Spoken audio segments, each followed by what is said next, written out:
Welcome to Totally Awesome Films, and in this episode we're going to talk about the 1971 film, Diamonds Are Forever.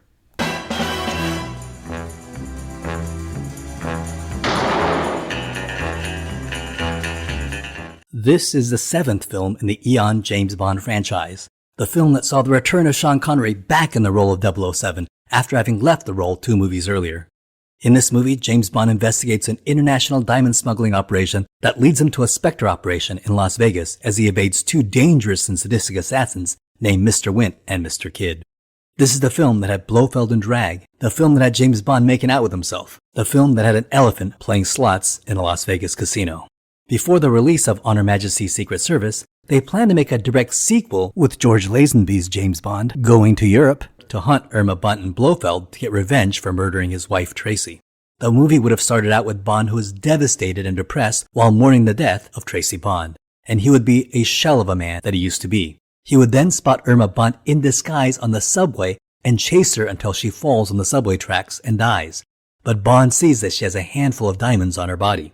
Bond would meet up with a diamond smuggler named Tiffany Chase and would go to India where he discovers a Spectre plan to threaten and destroy the diamond market by releasing fake diamonds that are indistinguishable from real diamonds.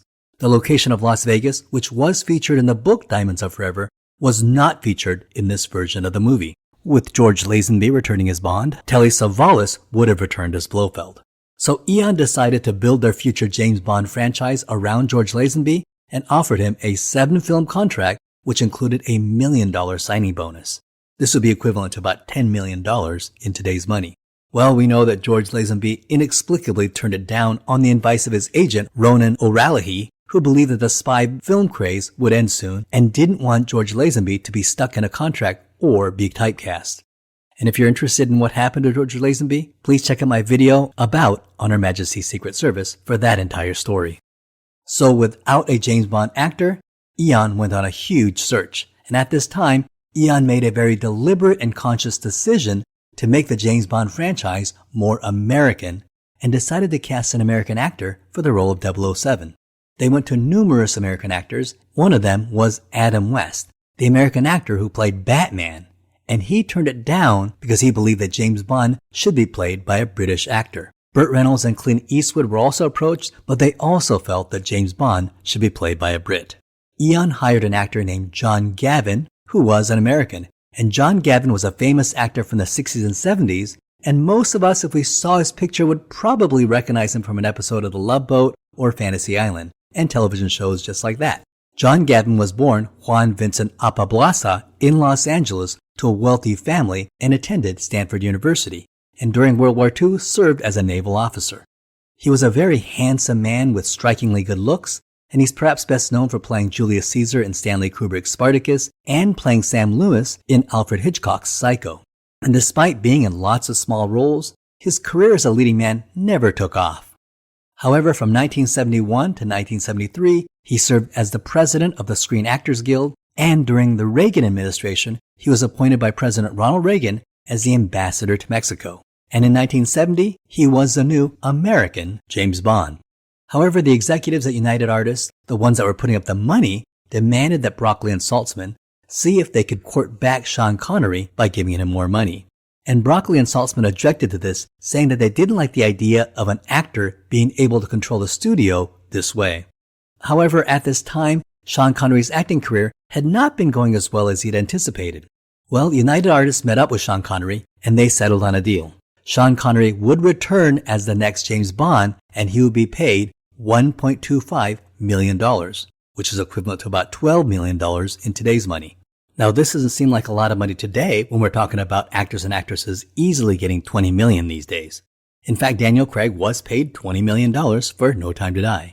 However, in 1971, an actor getting paid $1.25 million was practically unheard of, and Sean Connery was one of the highest paid actors at that time. And Sean Connery actually ended up donating a significant portion of that salary to charity. He donated to the Scottish International Education Trust, which helps Scottish artists. Now, we don't know how much of the salary he donated, but it was apparently a very large sum. So that's a pretty classy thing for Sean Connery to do. So with Sean Connery back as James Bond, one of the first things that the producers had to do was to buy out John Gavin's contract. They ended up paying John Gavin the full salary he would have made had he starred in Diamonds Are Forever. It was a huge coup for the studios to get Sean Connery to play James Bond. Even though the last movie, On Her Majesty's Secret Service, was a financial success, making 9 times its money back, the producers still wanted the next movie to do better. After all, it had only made half what You Only Live Twice made. So they went back and they wondered what was their most beloved and successful James Bond film, and that was Goldfinger. And so the mission of making Diamonds Are Forever was to recapture the magic that was Goldfinger. Everything about Diamonds Are Forever was going to emulate Goldfinger. So right off the bat, they hired Goldfinger director Guy Hamilton to return to direct Diamonds Are Forever. They also hired Shirley Bassey, who did the famous theme song from Goldfinger, and they hired her to record Diamonds Are Forever. But they also wanted a tone that was similar to Goldfinger. They wanted to return to that more campier style. And for the villain of the movie, they decided to create the twin brother of Auric Goldfinger with a plan to use the same actor, Gert Frobe. Now when they say they wanted Goldfinger, they weren't kidding.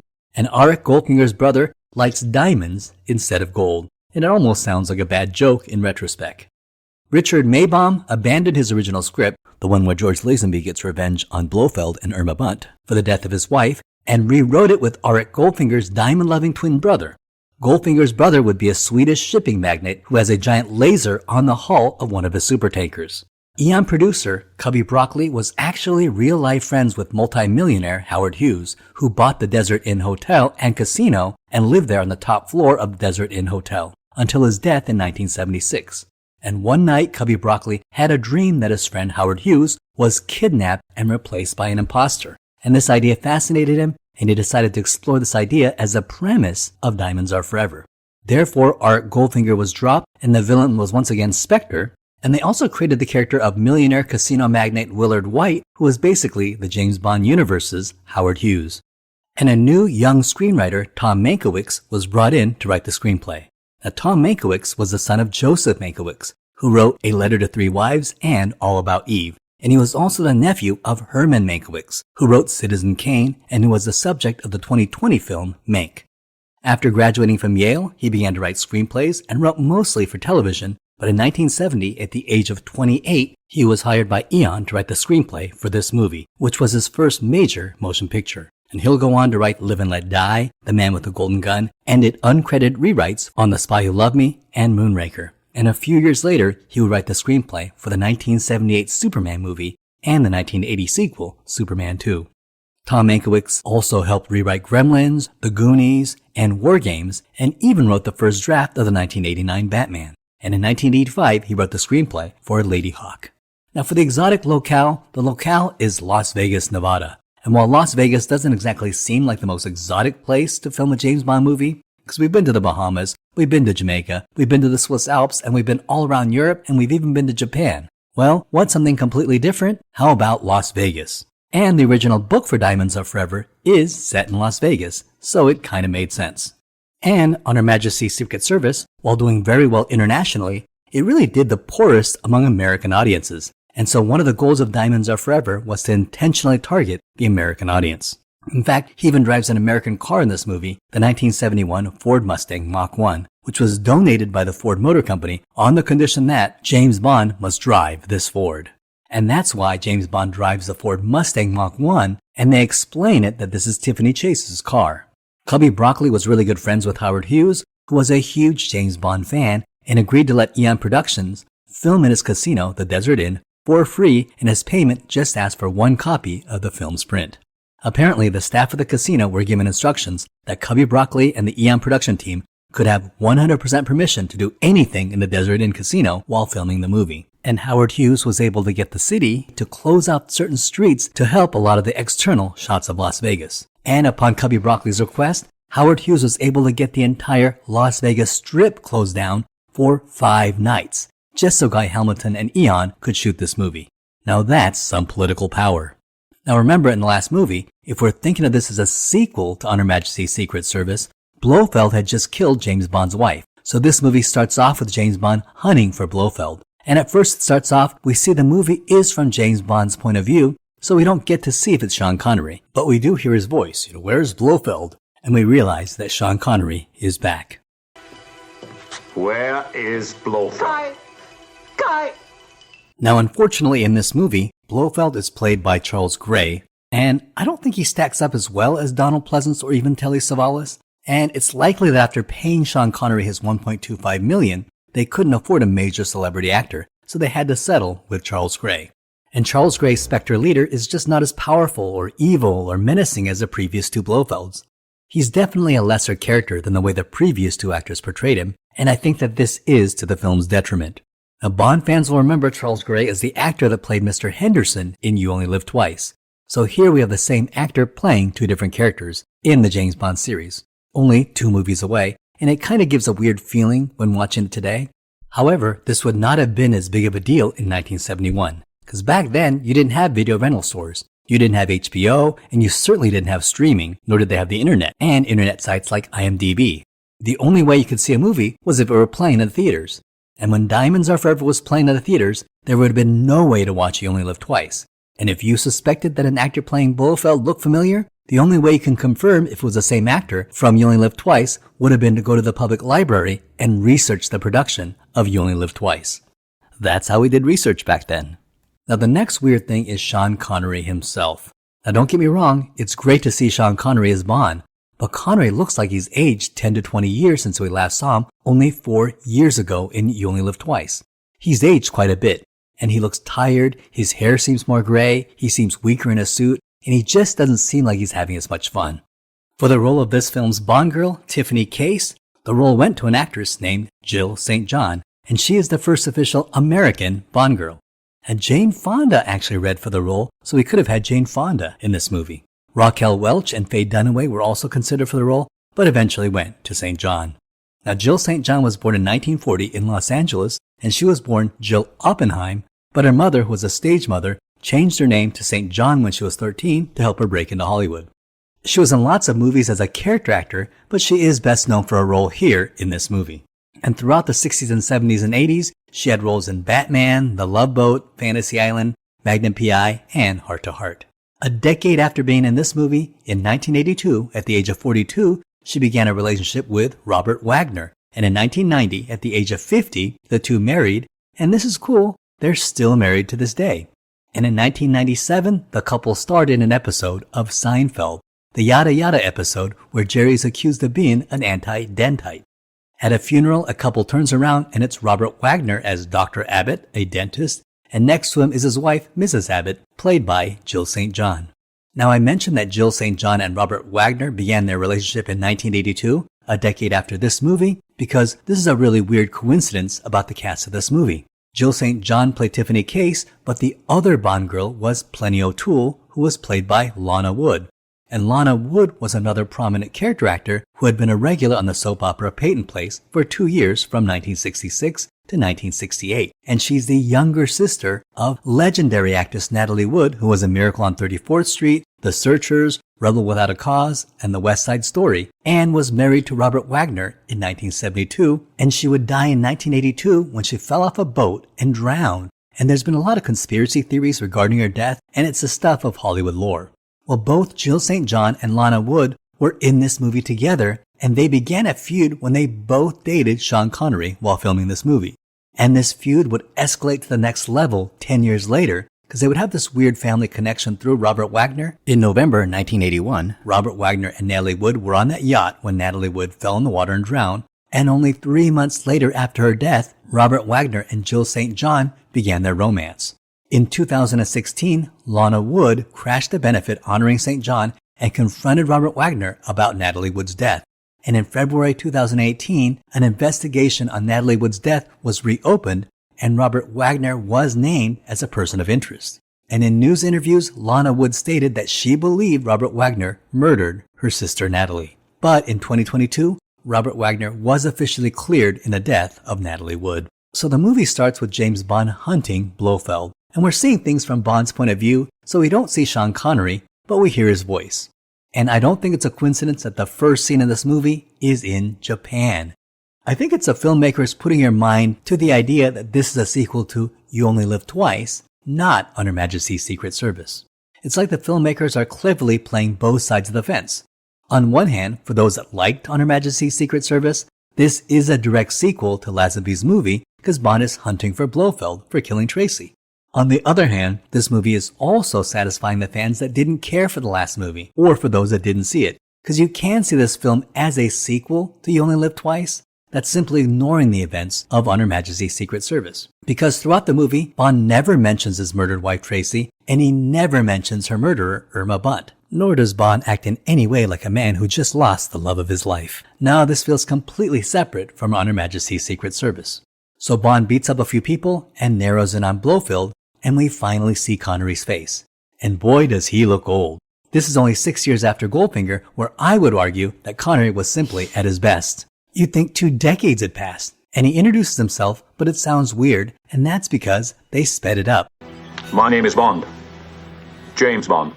And I don't know why they did this, because this introduction was in the trailer, and they played that at regular speed. My name is Bond. James Bond. So I have no idea why they sped it up in the theatrical release. James Bond interrogates a woman by taking her bikini top off and using it to strangle her. We then see Blofeld, now played by Charles Gray, and his new scam is that he's making clones of himself by putting an artificial face on his minions and dunking them in some bioengineered mud, which makes them near identical clones of Blofeld. Now, I do have a behind-the-scenes fact about this mud tank. They achieved this by using brown-colored mashed potato. And it sounds benign enough. After all, mashed potato doesn't smell too bad, right? Wrong. Apparently, after 24 hours, the mashed potato smelled worse than anything the cast and crew ever smelled before. Apparently, memories of the smell of that tub of mashed potato still haunts many cast members to this day. It was apparently terrible. We then get the musical number, Diamonds Are Forever, once again by Shirley Bassey, in an attempt to recapture the magic that was Goldfinger. Then Bond meets with M and Sir Donald Munger, a diamond expert, who asks Bond how his holiday was. You've been on holiday, I understand. Relaxing, I hope. Oh, hardly relaxing, but most satisfying. And the text of the movie is that the holiday break was the opening of this movie, where he was torturing people to track down Blofeld. However, the subtext of the line is that Bond took a vacation during the last movie, i.e. Connery's break, and someone else, namely George Lazenby, was filling in for him while he was taking a break. And now he's back. We learn from Sir Donald that 80% of the world's diamonds are from South Africa. But there's an illegal diamond smuggling ring, and that diamonds are being smuggled by a chain of smugglers, and they suspect that whoever is hoarding them may dump them onto the market and lower the value of diamonds. And this is actually the real plot of Ian Fleming's novel, Diamonds Are Forever, which does a deep dive into the real world of diamond smuggling. Ian Fleming was so fascinated with what he learned about diamond smuggling while writing this book that the very next year he wrote a non-fiction book titled The Diamond Smugglers. So James Bond is sent to investigate this diamond smuggling operation and will assume the identity of Peter Franks, while MI6 has the real Peter Franks arrested. We then move to South Africa, where we meet 2 of the villains of this movie, Mr. Wint and Mr. Kidd, and they're traveling around the world murdering people involved in this diamond smuggling operation. They murder their victim, the dentist, by putting a poisonous scorpion on his back. However, in the original cut, they murdered him by putting a scorpion in his mouth. However, the producers worried that this was too disturbing and changed it to putting the scorpion on his back. The 2 assassins are Mr. Wint and Mr. Kidd, and they're the 2 most memorable characters in this movie. They are homosexual lovers, and they are delightfully odd and off-kilter, and at first seem very kind and gentle and very sophisticated, but then turn out to be very sadistic and dangerous. The role of Mr. Kidd went to Putter Smith, who was a well-known jazz bass player. He was playing in Los Angeles with famed jazz pianist Thelonious Monk when he was spotted by Guy Hamilton and cast in this movie. And this was his first movie, and after this he would have some small parts in a few movies. For the role of Mr. Wint, Eon originally cast musician Paul Williams, who was at that time a famous songwriter. He would go on to write the score for the 1975 Bugsy Malone and The Rainbow Connection for the Muppet movie. He would also go on to play Little Enos in Smokey and the Bandit, as well as a bunch of other notable roles. However, Eon and Paul Williams could not settle on the money, and so Bruce Glover was brought in. And Bruce Glover was a very prominent character actor and had been in 100 small roles in movies and TV, but today he is probably best known for his role as Mr. Wint in this movie, and is also known for being the father of Crispin Glover, who played George McFly in Back to the Future. So apparently there's a vast chain of smugglers that extends from South Africa to Europe to the US, with each individual smuggler only knowing the next chain in the link, with multiple safety checks where each link is observed by others in order to prevent theft. So what we can gather is that this diamond smuggling chain normally begins with the diamond miners who hide the diamonds in their mouth, and then they report to the South African dentist who collects the diamonds and pays off the miners. The dentist then sells the diamonds to a helicopter pilot who then delivers it to Mrs. Whistler, a kindly old missionary teacher who teaches children in Africa, but also smuggles diamonds on the side. And Mrs. Whistler then travels to Amsterdam and delivers it to Tiffany Chase, who hires various smugglers like Peter Franks to get the diamonds to the U.S. And once in the U.S., they're delivered to Morton Slumbers, who operates a funeral home, and from there the diamonds are picked up by Las Vegas lounge stand-up comedian Shady Tree, who delivers it to Bert Saxby, who is Willard White's hotel manager but is really working for Spectre. And all the diamonds are going to Blofeld, who is building a giant laser which he will fire from a satellite. A laser capable of destroying missile silos and submarines and even cities. And Blofeld will use this laser to blackmail the world's governments. Now, presumably at the start of the movie, Blofeld has finished collecting all the diamonds that he needs, and with the last smuggled batch, he'll send his two assassins, Mr. Wint and Mr. Kidd, to clean up the smuggling chain and assassinate everyone involved. Meanwhile, James Bond enters to investigate the operation and throws a huge monkey wrench into everything. And in Amsterdam, Bond, having taken the identity of Peter Franks, meets up with Tiffany Chase, but the real Peter Franks has escaped and sets off to Amsterdam. He and Bond meet at Chase's apartment where they have a violent close-quarters fight inside a glass elevator, and this is a fantastic action sequence. He is killed, and they decide to use his body to smuggle the diamonds into the U.S. by putting the diamonds into his alimentary canal. In Los Angeles, they run into Felix Leiter, and here he's played by character actor Norman Burton. And he is one of the more forgettable Felix Leiters. And it is here that they will switch the real diamonds and replace them with fake ones. In Las Vegas, the body of the real Peter Franks is taken to a funeral home operated by Morton Slumbers, who collects the diamonds after cremating Peter Franks' body and puts the diamonds in an urn and hands it off to Shady Tree, the next chain in the smuggling operation. And Mr. Wint and Mr. Kidd, assuming that Bond is Peter Franks, tries to kill him by incinerating him in a crematorium. However, just as the flames begin to burn the casket, everything's turned off and Shady Tree confronts Bond. The diamonds are fake. Remember, Felix Leiter has the real diamonds. Now, the character of Shady Tree was played by Leonard Barr, who was Dean Martin's uncle. And he was based on a legendary Las Vegas entertainer named Shecky Greene, who headlined in Las Vegas in the 1950s, 1960s, and 70s, and was a frequent guest on The Tonight Show. Both Johnny Carson and Jay Leno were huge fans of his. There's a story about the man that committed adultery. And he went to the corner church, and he said to the priest, he says, "Father," he says, "I've done a terrible thing. I've broken one of the commandments. I've committed adultery. He says, I beg of you, I'd like some absolution." The priest says, "Well, Tim, we all have our idiosyncrasies.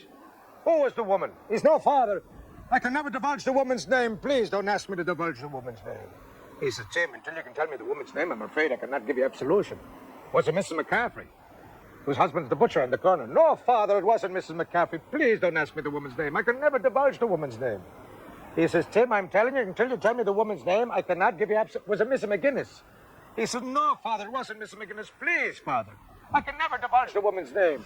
He said, "Tim, until you can make up your mind to give me the woman's name, I can't give you absolution." And Tim started to walk out of the church. And his friends, "Well, Tim, did you get absolution?" He said, "No, but I got some wonderful leads." Well, Shady Tree appears to be making some extra money on the side by smuggling diamonds. And this is cool. During Shady Tree's stand-up routine, he is flanked by two Vegas dancing showgirls. One is Valerie Perrine, who will go on to play Ms. Teschmacher in Superman, and the other is Cassandra Peterson, who will gain fame as the goth hostess Elvira. And while Shady Tree is a minor villain in the movie, in the book, he was Bond's ally. There is also a film scene of Sammy Davis Jr. that also ended up on the cutting room floor. So Bond relaxes at a casino, and while playing craps, Bond meets Plenty O'Toole. And meeting Bond will result in a lot of bad luck for Plenty. She's thrown out of a window into the pool below, and later she'll be mistaken for Tiffany and murdered. And this is a little confusing in the movie since Plenty O'Toole is just some local girl that Bond picked up. Why is she murdered? Well, in a deleted scene, after being thrown into the pool by the gangsters, she'll go back up to Bond's hotel room and see Bond and Tiffany making love, and she'll get jealous and search Tiffany's purse and get her address. She'll then go to Tiffany's house in order to confront her, but then is mistaken by the gangsters for Tiffany Chase. And that's why she's murdered. So Bond tells Tiffany Chase to get the diamonds at the Circus Hotel, and she retrieves the diamonds and hands it off to the next link in the smuggling chain, and then notices that Willard White's hotel manager, Bert Saxby, has picked up the diamonds and hands it to a mysterious scientist.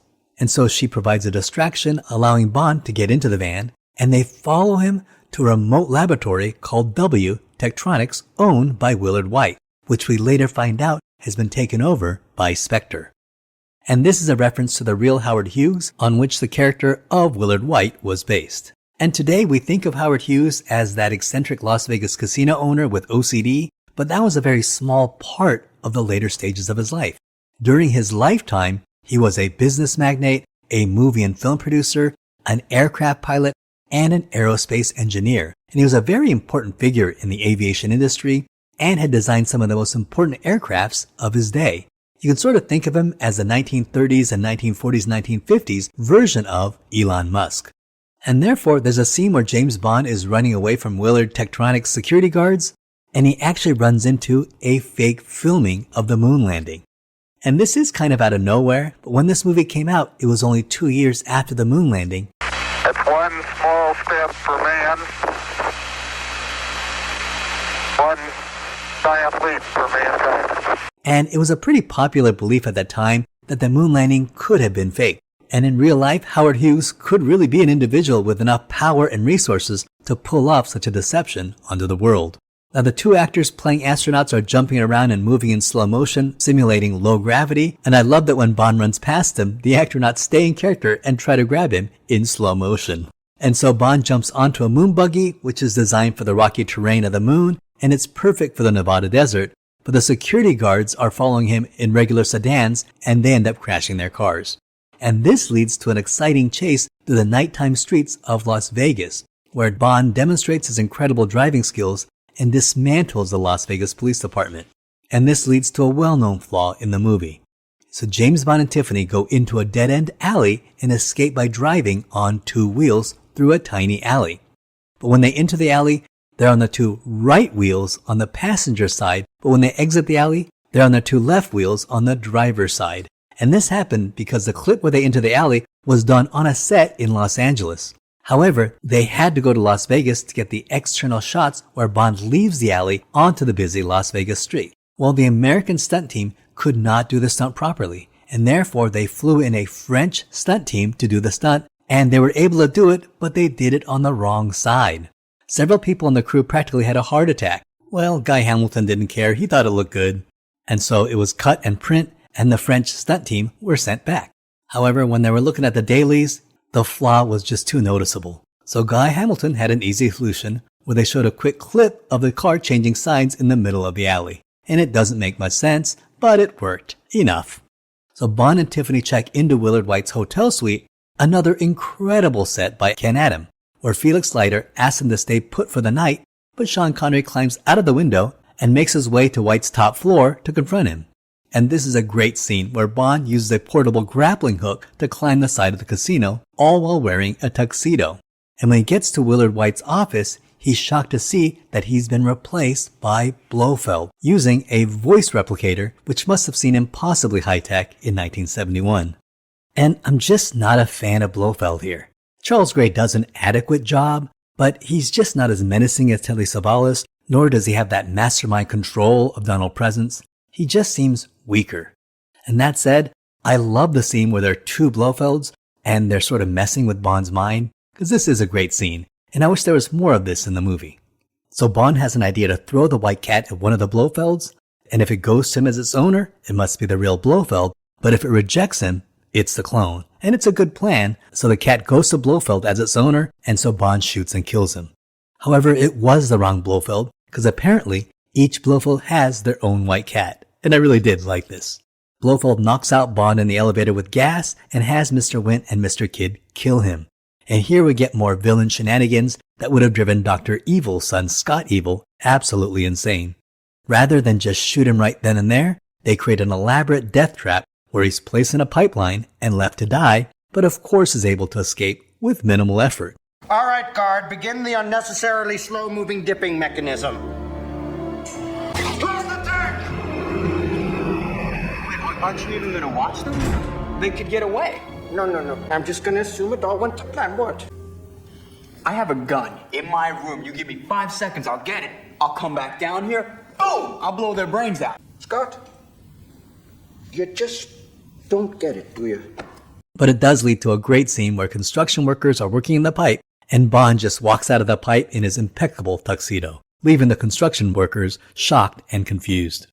Bond and the CIA rescue Willard White, and he's being guarded by Bambi and Thumper. And when this movie came out in 1971, Bambi and Thumper were huge sensations. Audiences had never seen anything like them before and couldn't get enough of them. And Willard White is played by Jimmy Dean. And Jimmy Dean was an American country western singer and actor who was best known for his song Big Bad John and for hosting The Jimmy Dean Show. And Jimmy Dean worked at the Desert Inn where his boss was Howard Hughes. So he was very nervous to be portraying a version of his boss. Fortunately, Howard Hughes liked his portrayal. And in case you're wondering if there's any connection between Jimmy Dean and the Jimmy Dean sausages, yes there is. Jimmy Dean himself started the Jimmy Dean Sausage Company with his brother in 1969, which did well in part because Dean created a series of humorous commercials starring himself. Incidentally, the Jimmy Dean Sausage Company was sold to the Sara Lee Corporation in 1984. And Jimmy Dean has said that when his friends want to talk about his role in this movie, they always ask him about Bambi and Thumper and what they were like. Well, unfortunately, by the time Jimmy Dean had arrived on set, the Bambi and Thumper scenes had already been filmed and the actresses were gone. So he was never on set with them, and to his friend's disappointment, he never got to meet them. And then back at the casino, we get this very bizarre scene where Tiffany Chase is kidnapped by Blofeld in drag. What? And I have no idea why they did this and what this has to do with the plot, and why would Blofeld even need to dress in drag when he has an entire Spectre organization? But here it is, Blofeld wearing a dress and all decked out in makeup with eyeshadow and lipstick. It is so weird. Does anyone know why Blofeld is in drag?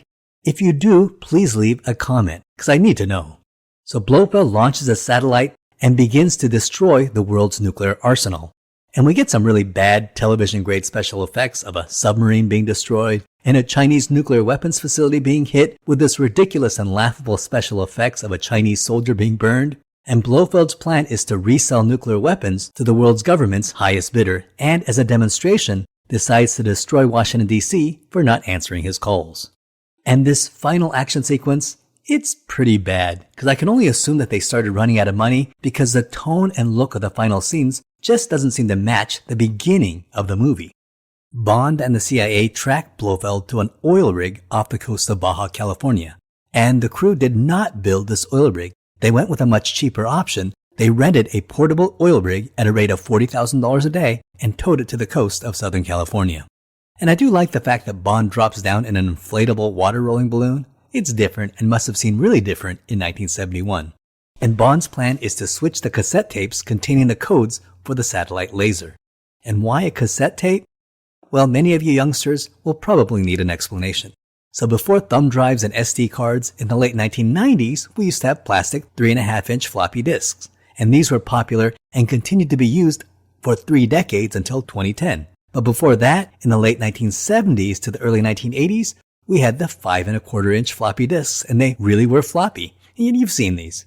Well, before that, in the 1970s, computer storage was done on a cassette recorder. Yup, personal computers came with a cassette recorder. So you want to play a video game on your PC? You had to spend 30 to 40 minutes loading up the game. You know, it was just quicker to play the Atari. So this is the technology that Blofeld is using to store the codes for his satellite laser. And Bond makes the switch, but Tiffany tries to help and switches it again. I did it. I switched the tape in the machine. You stupid twit, you put the real one back in. Come on, let's go. Then Bond releases a weather balloon which signals to Felix Leiter to commence the attack on the oil rig. And I guess it's an acceptable action sequence. You know, it's got helicopters and machine guns and lots of explosions. Let's say it's a minimally serviceable action sequence. Then Blofeld is about to escape in a miniature submarine, but Bond grabs it with a crane and he starts slamming it against the wall, and it seems kind of like a farce, almost worthy of a Gilligan's Island episode. And this is the final scene of the movie. This is the climactic action sequence of the Bond film. Think of the final boat chase in From Russia with Love, the Fort Knox sequence in Goldfinger, the Spectre lair inside a volcano in You Only Live Twice, and then compare it to this film. It just doesn't compare and comes across as very inferior and low budget. So speaking of running out of money, this movie was made for $7.1 million, which is already lower than Thunderball, You Only Live Twice, and On Her Majesty's Secret Service. Now, if you take away Sean Connery's already $1.25 million salary, we're left with a movie that was made with just over $5 million. That's basically half the budget of You Only Live Twice, which was made for $9.5 million. And that makes this movie an ultra-low budget film. So considering that Thunderball and You Only Live Twice had twice the budget of this movie, well, I think it shows throughout the entire film. And don't you agree? I'd be interested to hear your opinion. Does the final sequence work for you, or does it come across as cheap? Does the whole movie kind of come across as a little low budget? Post your opinion in the comments below, because I'm really interested in hearing your opinion. Well, that said, ultimately, it didn't really seem to matter. This film was released on the 17th of December 1971, and it was a huge success. It broke the box office record for a 3-day release, and in the US, it remained the #1 film for 7 consecutive weeks. It grossed a total of $43 million in the US and went on to make $116 million worldwide. At that time, it received positive reviews as a fun and irreverent movie. Roger Ebert gave it a thumbs up, and Time magazine called it the best of the lot. Incidentally, Gene Siskel gave it a thumbs down. However, Time has not been kind to this movie, and now 50 years later, it is considered one of the weaker entries into the Bond canon. IGN listed it as the 3rd worst movie behind The Man with the Golden Gun and Die Another Day, and Total Film listed Mr. Wint and Mr. Kidd as the worst villains in the James Bond franchise, and Bambi and Thumper were listed as the 2nd worst. However, there is still something very fun and watchable about this movie, proving that even one of the worst James Bond movies is still a pretty good movie. And thus we have Sean Connery's exit as James Bond. He will never be in another Eon production, and won't play James Bond for over a decade until the non-canon Never Say Never Again. In the next film, we're going to have the introduction of a whole new James Bond played by a man named Roger Moore, who would go on to become pretty much the quintessential Bond of the 70s and 80s and define the next era of 007. Well, that ends this video, and don't forget to watch my other videos on Dr. No, Goldfinger, Thunderball, and if you're interested in Star Trek or Star Wars, or comedies like Napoleon Dynamite and Tommy Boy, check out some of my videos on those movies. Well, that ends this video. Thank you so much for watching. I hope you had a great time.